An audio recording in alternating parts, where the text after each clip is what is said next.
how to fix TVIP remote control problem. Hello everyone, welcome back to our YouTube channel. In today's video, I will show you how to fix TVIP remote control problem. So the first step is open your Google Chrome on your PC. As you can see, it's open. So if you come and open up this website, it's called media.com.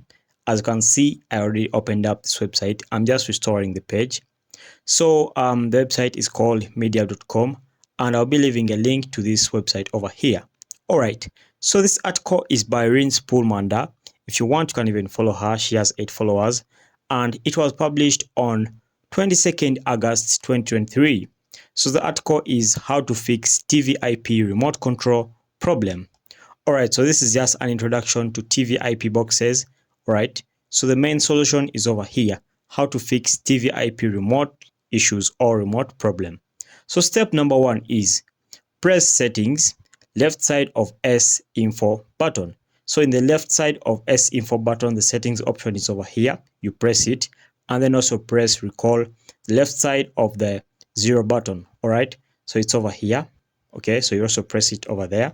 So you press them at the same time. So that's step number 1, and it's illustrated like this.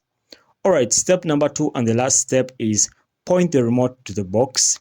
Now you point it to the IPTV box. All right, so after pointing it to the box, press and hold s.info for around 10 seconds. So this is s.info over here. So after doing this, point the remote to the box, then press and hold this one over here for 10 seconds. So after doing that, you would have finished your process, and now your IPTV remote issues has been recovered. So you can now use your IPTV remote safely and without any issues. So it's a very simple process, and it's a very direct process. So if you want, you can come and check on this website over here. I'll leave a link in the video description so that you can access this website.